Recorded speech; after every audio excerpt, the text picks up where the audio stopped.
করার সময় সবথেকে গুরুত্বপূর্ণ জায়গাটি হলো লিঙ্কেজ দেখানোর এই অংশটি, এবং এই জায়গাতেই ফর্ম পূরণ করার সময় সবাই ভুল করছেন। বিশেষ করে এই সম্পর্কের জায়গাটি, এখানে কি লিখতে হবে সবাই কিন্তু ভুল করছেন, কারণ এই ঘরটিতে বিভিন্ন জনে বিভিন্ন মতের ফলে তৈরি হয়েছে কনফিউশন। আবার এই অংশটি থেকেই বিএলও অ্যাপের মাধ্যমে লিঙ্কেজ করা হবে। যদি ভুল লিঙ্কেজ হয় তাহলে আপনার ফর্মটি বাতিলও হতে পারে। তাই এই গুরুত্বপূর্ণ ঘরটি পূরণ করার সঠিক পদ্ধতির জন্য বিএলওদের ঊর্ধ্বতন কর্তৃপক্ষের সাথে যোগাযোগ করা হলে বিডিও অফিস থেকে সম্পূর্ণ অফিসিয়াল আপডেট দিয়ে জানিয়ে দেওয়া হলো সঠিকভাবে পূরণ করার সম্পূর্ণ নতুন পদ্ধতি। তো বন্ধুরা, এই ভিডিওতে সম্পূর্ণ অফিসিয়াল আপডেট অনুযায়ী কোন ঘরে কি লিখতে হবে, নতুন পদ্ধতিতে কি বলা হয়েছে আমরা বিস্তারিত জানবো। পাশাপাশি ছবি কেমন লাগাতে হবে মুসলিম সম্প্রদায়ের মহিলাদের ক্ষেত্রে সেটাও আমরা জেনে নেব এই ভিডিওতে। তাই অবশ্যই ভিডিওটিকে প্রথম থেকে শেষ পর্যন্ত দেখবেন এবং ইনফরমেটিভ হয়ে থাকলে অবশ্যই লাইক করে দেবেন। ইতিমধ্যেই আপনাদের এলাকায় বিএলওরা ফর্ম দিতে শুরু করেছে। প্রত্যেকে কিন্তু 2টি করে ফর্ম পাবেন। ইতিমধ্যেই অনেকের ফর্ম পেয়ে গেছেন এবং যারা এখনো পর্যন্ত ফর্ম পাননি তারাও কিন্তু কিছুদিনের মধ্যে ফর্ম পেয়ে যাবেন। তো ফর্মের প্রথম 4টি ঘরে কোনো কিছু লেখার দরকার নেই, আপনাদের যেমন রয়েছে তেমনই রাখবেন। শুধুমাত্র এই যে সাম্প্রতিক ফটো সাটুন এই জায়গাতে আপনাদের কিন্তু একটা রঙিন পাসপোর্ট সাইজের ছবি বা স্ট্যাম্প সাহেবের ছবি কিন্তু সাটিয়ে দিতে হবে, এবং আপনাদের ছবির ব্যাকগ্রাউন্ড হতে হবে হালকা রঙের অথবা সাদা রঙের, এমনই কিন্তু জানাচ্ছে বিডিও অফিস থেকে।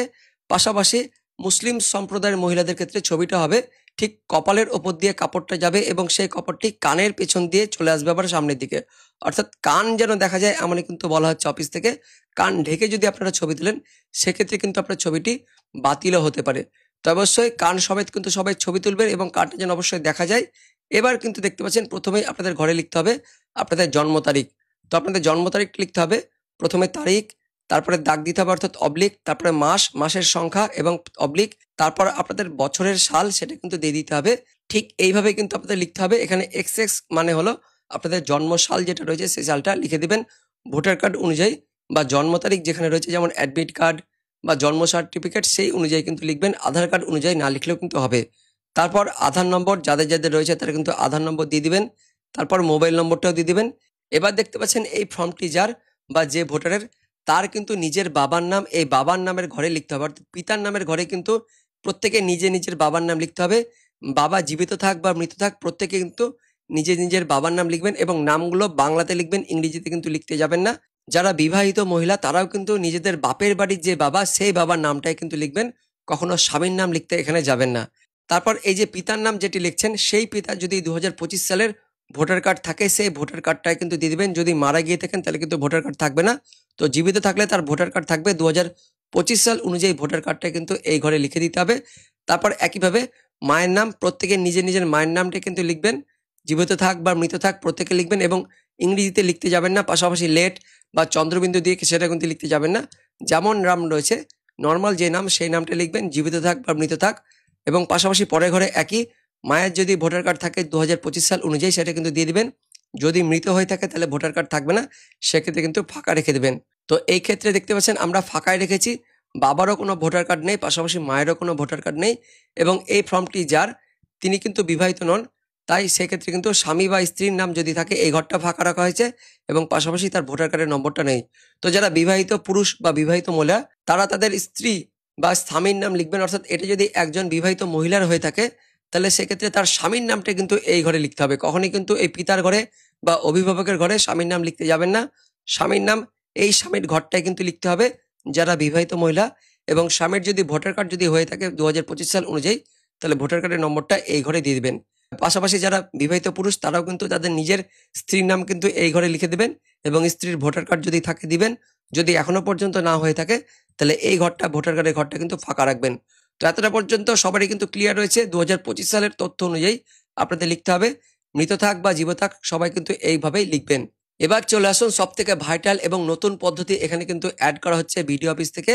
এই যে লিঙ্কেজ করার ঘরটি কিন্তু সব থেকে গুরুত্বপূর্ণ অংশ। এখান থেকেই আপনাদের বিএলও অ্যাপের মাধ্যমে আপনাদের প্রত্যেকে কিন্তু লিঙ্ক করা হবে। লিঙ্ক করতে যদি ভুল হয়ে যায় সেক্ষেত্রে কিন্তু আপনার ফর্মটা বাতিলও হতে পারে বা আপনাদের কিন্তু নোটিশের হিয়ারিংও ইস্যু হতে পারে। তো অবশ্যই এই ঘরটি কিন্তু প্রত্যেকেই ঠিকভাবে ফিল আপ করবেন। তো এই ফর্মটি যার তার যদি নিজের নাম 2002 সালে থেকে থাকে তাহলে তাদের ক্ষেত্রে এই বাম দিকের ঘরগুলো কিন্তু ফিল আপ করতে হবে, পূরণ করতে হবে। আর এই ফর্মটি যার তার নিজের নাম 2002-এ না থাকলে তার বাবা অথবা মায়ের অথবা ঠাকুরদার অথবা ঠাকুরমার, অর্থাৎ যেটা বাবার বাবা বা মুসলিম সম্প্রদায় হিসেবে দাদি বা দাদার নাম যদি থাকে সেক্ষেত্রে কিন্তু এখানে দিতে হবে। তো যাদের বাবার নাম বা মায়ের নাম 2002 সালে রয়েছে, অর্থাৎ দুজনেরই নাম যদি থাকে তাহলে অবশ্যই বাবার নামটা দেওয়ার চেষ্টা করবেন। তো বাবার নাম যেখানে রয়েছে সেই নামটা কিন্তু আপনাদেরকে এই ঘরে লিখে দিতে হবে। ঠিকঠাক ভুল থাক 2002-এ যেমন থাকবে তেমন ভাবে কিন্তু বাবার নামটা লিখে দেবেন। আপনাদের আমি সরাসরি দেখাবো। 2025 সাল অনুযায়ী বাবার নাম সাজ্জাদ ইসলাম, কিন্তু 2002 সালে এনার কিন্তু বাবার নাম ছিল শেখ সাজ্জাদ ইসলাম। তো যেমনটা ছিল কিন্তু তেমনটা লিখতে হবে, ভুল থাকলে ভুলটা লিখতে হবে। এবার বিডিও অফিস থেকে যেটা বলা হচ্ছে নতুন কিন্তু আপডেট আছে, এখানে যার নাম লেখা হবে অর্থাৎ বাবা বা মা বা বাবার বাবা অর্থাৎ ঠাকুরদা বা ঠাকুরমা, যার কিন্তু এখানে নাম লিখবেন। নতুন করে আপডেট আসছে বিডিও অফিস থেকে যে ব্যাকেটে কিন্তু এখানে আবেদনকারীর যার নাম লিখছেন, অর্থাৎ এই যে আবেদনকারী এই ফর্মটি যার, তার যে ফ্যামিলি মেম্বারের নাম লিখছেন তার পাশে কিন্তু সম্পর্কটা উল্লেখ করে দিতে হবে। যদি আপনি বাবার নাম লিখেন তাহলে ব্যাকেটে বাবা লিখে দেবেন। যদি মায়ের নাম কিন্তু আপনাদের এখানে লিখে দেন তাহলে ব্যাকেটে মা লিখবেন। যদি ঠাকুরদার অর্থাৎ বাবার বাবা বা বাবার মা যদি লেখেন অর্থাৎ ঠাকুরমা যদি লেখেন সেক্ষেত্রে এখানে ঠাকুরমা বা দাদি কিন্তু অবশ্যই লিখে দেবেন। এটা লিখলে কিন্তু বিএলওদের বুঝতে সুবিধা হবে এবং আপনাদের বিএলও অ্যাপে যখন লিঙ্কেজ করা হবে তখন কিন্তু এই সম্পর্কটার মাধ্যমে কিন্তু আপনাদের লিঙ্কেজ করা হবে। তো অবশ্যই প্রত্যেকে কিন্তু নতুন আপডেট এসছে যে এখানে কিন্তু যাকে আপনারা দেখাবেন, আপনার বাবা বা মা বা ঠাকুরদা বা ঠাকুরমা যাকে দেখাবেন তাকে কিন্তু তার অবশ্যই সম্পর্কটা কিন্তু এখানে লিখে দেবেন। অর্থাৎ আপনার সাথে কি সম্পর্ক, আপনার ইনি বাবা হন না মা হন না ঠাকুরদা হন না ঠাকুরমা হন, সেটা কিন্তু অবশ্যই লিখতে বলছে বিডিও অফিস থেকে। এবং এটাই কিন্তু নতুন আপডেট আছে, এই মুহূর্তে সব থেকে বড় আপডেট আছে। এইভাবেই নতুন করে কিন্তু নতুন পদ্ধতিতে আপনাদের ফর্ম ফিল আপ করতে হবে। তারপর আপনি যাকে দেখাচ্ছেন তার নাম 2002 লিস্ট অনুযায়ী ওনার নামের পাশে যে ভোটার কার্ডটা রয়েছে সেই ভোটার কার্ডটা কিন্তু দেখে দেখে হুবহু একদমই আপনাদের এখানে কিন্তু লিখে দিতে হবে। যদি থাকে 2002 এর লিস্টে যদি ভোটার কার্ড থাকে তাহলে অবশ্যই ভোটার কার্ডের নম্বরটা কিন্তু এই ঘরে লিখে দেবেন। এবং যদি এরকম ফাঁকা থাকে, অর্থাৎ এই যে এরকম যদি ফাঁকা থাকে তাহলে কিন্তু আপনাদের এখানে কিন্তু ফাঁকায় রেখে দিতে হবে। তারপর আপনার বাবা বা মা যার নাম আপনি এখানে দেখাচ্ছেন তার কিন্তু 2002 এর লিস্টে তার নামের পাশে একটা কিন্তু আত্মীয়ের নাম থাকবে, যে কোনো কিন্তু একটা আত্মীয়ের নাম থাকবে। এই যে আত্মীয়ের নাম এখানে যেটা থাকবে সেই আত্মীয়ের নামটা হুবহু যেমন থাকবে কিন্তু তেমনটাই আপনাদের লিখে দিতে হবে। যাই থাক যেটাই থাকবে সেটাই কিন্তু আপনাদের লিখতে হবে। পাশাপাশি 2002 সালে কিন্তু যে সম্পর্ক থাকবে সেই সম্পর্কটাই আপনাদের কিন্তু লিখে দিতে হবে। অর্থাৎ এই যে আত্মীয় নামের পাশে যে সম্পর্ক থাকবে, পিতা হোক বা স্বামী হোক বা মাতা হোক, যেখানে কিন্তু থাকবে যেই সম্পর্ক থাকবে 2002 এর লিস্ট অনুযায়ী বিডিও অফিস থেকে বলা হচ্ছে হুবহু কিন্তু এখানে যা থাকবে সেটাই আপনাদের একদমই লিখে দিতে বলা হচ্ছে। বিডিও অফিস থেকে যা থাকবে সেটাই কিন্তু লিখতে হবে। ঠিকঠাক ভুল থাক আপনাদের সেটাই কিন্তু লিখতে হবে। আমরা আগের ভিডিওতেও জানিয়েছিলাম 2002 সালের লিস্টে যা থাকবে সেটাই কিন্তু লিখতে হবে। এবং এই মুহূর্তে বিডিও অফিস থেকেও সেই একই কিন্তু আপডেট আসছে। অনেকে কিন্তু এখানে বলছেন এই যে আবেদনকারী যে রয়েছে সেই আবেদনকারীর সাথে এই যে এখানে যিনি রয়েছেন যাকে দেখানো হচ্ছে, যাকে লিঙ্ক দেখানো হচ্ছে তার এই সম্পর্কে কিন্তু লিখতে পারছেন, কিন্তু না, বিডিও অফিস থেকে যেটা বলা হচ্ছে ওইভাবে লিখলে সেটা ভুল হয়ে যাবে। বিডিও অফিস থেকে নতুন নিয়মে যেটা বলা হচ্ছে 2002 এর লিস্টে যা থাকবে সেটা লিখতে হবে। শুধুমাত্র আপনি যাকে এখানে লিঙ্কেজ দেখাচ্ছেন তার সাথে কি সম্পর্ক, অর্থাৎ তিনি আপনার কে হন, আবেদনকারী কে হন সেটা কিন্তু লিখতে বলা হচ্ছে। বাবা হন না মা হন না ঠাকুরদা হন না ঠাকুরমা হন সেটা লিখে দেবেন। এবং 2002 এ যেমনটা ছিল, আমরা যেমনটা আগের ভিডিওতে বলেছিলাম ঠিক সেইভাবে আপনাদের যাকে দেখাবেন তার নাম ঠিকঠাক ভুল থাক লিখে দেবেন। তার ভোটার কার্ড যদি 2002 এ থাকে ভোটার কার্ডের নম্বরটা দিয়ে দিবেন। তার আত্মীয় যা থাকবে আত্মীয়ের নামটা লিখে দেবেন। সম্পর্ক যেটা ছিল 2002 এ ঠিক সেই সম্পর্কটাই কিন্তু আপনাদের লিখতে হবে। পিতা হোক মাতা হোক স্বামী হোক যা থাকবে, ভুল থাকলে ভুলটাই লিখতে হবে। তারপর আপনাদের জেলার নাম, রাজ্যের নাম, বিধানসভার নাম 2002 এ যে বিধানসভা ছিল সেই বিধানসভার নামটাই কিন্তু আপনাদের দেখে দেখে একদমই হুবহু এখানে লিখে দিতে হবে। বিধানসভার নম্বর যেটা থাকবে সেটাও কিন্তু লিখে দেবেন। পাশাপাশি অংশ নম্বর, অংশ নম্বর মানে হচ্ছে এই যে ডান দিকে যেই পার্ট নম্বর বা অংশ নম্বর থাকবে সেটাই কিন্তু দেখে দেখে হুবহু আপনাদের এখানে কিন্তু লিখে দিতে হবে। এবং তারপর আপনি যাকে এখানে দেখাচ্ছেন এই যে লিঙ্কেজ হিসেবে তার নাম যত নম্বর সিরিয়ালে ছিল, অর্থাৎ যত এই যে ক্রমিক সংখ্যা এটাকে বলা হচ্ছে সিরিয়াল নম্বর, এই যে সিরিয়াল নম্বর যততে ছিল সেই নম্বরটা কিন্তু হুবহু আপনাদের এখানে লিখে দিতে হবে। এবং তারপর আবেদনকারী এখানে সই যদি জানেন সই করে দেবেন, সই যদি না পারেন তাহলে টিপছাপ দিয়ে দেবেন। আর যদি আপনি এই মুহূর্তে অনুপস্থিত থাকেন তাহলে বাড়ির যে কোনো সদস্য কিন্তু আপনার হয়ে এখানে সই করবে বা টিপছাপ দিবে। শুধুমাত্র ব্যাকেটেও ওনাকে আপনার সাথে কি সম্পর্ক সেই সম্পর্কটা কিন্তু এখানে লিখে দিতে হবে। তারপর এটা বিএলও যিনি রয়েছেন তাকে জমা দিবেন। এবং এটা হচ্ছে আপনার বাবা বা মা যদি থাকে 2002 এর লিস্টে, আপনার যদি নিজের নাম যদি না থাকে তাহলে এই ক্ষেত্রে কিন্তু আপনাদের এইভাবে ফর্মটা ফিল আপ করতে হবে।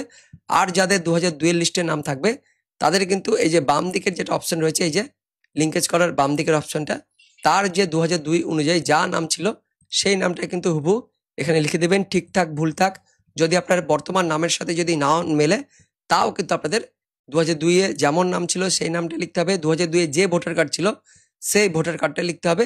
বর্তমানে আপনার ভোটার কার্ডের সাথে নাও মিলতে পারে, কিন্তু 2002 এ যেমন ভোটার কার্ড ছিল সেই ভোটার কার্ডটা লিখতে হবে।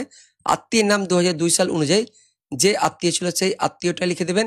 পাশাপাশি যে সম্পর্কটা ছিল, ওই যে নামের পাশে যে সম্পর্ক থাকবে, স্বামী হোক পিতা হোক, সেই সম্পর্কটা হুবহু আপনাদের এখানে কিন্তু লিখে দেবেন। তারপর জেলার নাম, রাজ্যের নাম, পাশাপাশি বিধানসভা ক্ষেত্রের নাম, বিধানসভার নম্বর কত ছিল 2002 এ, সব ওই লিস্ট থেকে পেয়ে যাবেন এবং হুবহু কিন্তু আপনাদের দেখে দেখে এটা লিখে দিতে হবে। তারপর অংশ নম্বর যেটা থাকবে, ওই যে ডান দিকে অংশ নম্বর, এই অংশ নম্বরটাও দেখে দেখে আপনাদের লিখে দিতে হবে। আপনার নাম যত নম্বরে ছিল, যত সিরিয়ালে ছিল, সেই সিরিয়াল নম্বরটাও এইভাবে লিখে দেবেন। তো এটা হলো 2002 এ যাদের নিজের নাম থাকবে তারা বাম দিকের অংশটি ফিল আপ করবেন, ডান দিকের অংশটা ফিল আপ করবেন না। আর যাদের 2002 এর নাম থাকবে না, তারা তাদের বাবা বা মায়ের, ঠাকুরদা বা ঠাকুরমার নাম দেখাবেন। শুধুমাত্র আপনাদের নতুন যেটা বলা হচ্ছে যে আপনাদের ব্যাকেটে লিখে দেবেন আপনার সাথে কি সম্পর্ক, সেটা কিন্তু অবশ্যই লিখে দিবেন। এইভাবে কিন্তু নতুন নিয়মে বলা হচ্ছে বিডিও অফিস থেকে ফর্ম ফিল আপ করতে, এবং পাশাপাশি ছবির সম্বন্ধে কিন্তু বলা হচ্ছে এই মুহূর্তে বিডিও অফিস থেকে ব্যাকগ্রাউন্ডটা সাদা অথবা হালকা রঙের হতে হবে। এবং আরো কিন্তু এখানে অনেকে প্রশ্ন করছেন যে এই যে বাবার যেটা ভোটার কার্ড রয়েছে 2025 সাল অনুযায়ী এবং 2002 এ যেটা ভোটার কার্ড ছিল সেটার সাথে কিন্তু অনেকেই না মিলতে পারে। তো অনেকে বলছেন যে ভোটার কার্ড মিলছে না, সেক্ষেত্রে কি করব? তো 2025 সাল অনুযায়ী আপনাদের বাবার যা ভোটার কার্ড সেটা কিন্তু এখানে লিখবেন, এবং 2002 সাল অনুযায়ী আপনার বাবা বা মার যার ভোটার কার্ড যেমন ছিল সেই ভোটার কার্ডের নম্বরটা কিন্তু হুবহু এখানে লিখে দিতে হবে। মৃত হলেও কিন্তু আপনাদের বাবার নাম লিখতে হবে, মায়ের নাম লিখতে হবে, এবং পাশাপাশি জীবিত হলে তো লিখতে হবে। এবং লেট কিন্তু লেখা যাবে না, এমনই কিন্তু আপডেট আসছে এই মুহূর্তে বিডিও অফিস থেকে। তো বন্ধুরা, এটাই হচ্ছে এই মুহূর্তে নতুন নিয়মে নতুন পদ্ধতিতে বিডিও অফিস থেকে বলা এই এসআইআর ফর্ম পূরণ করার সম্পূর্ণ সঠিক পদ্ধতি। তো ভিডিওটি ইনফরমেটিভ হয়ে থাকলে বা ভালো লেগে থাকলে লাইক করে দিবেন, শেয়ার করে দিবেন। দেখা হচ্ছে পরবর্তী আপডেট নিয়ে, ততক্ষণের জন্য ধন্যবাদ।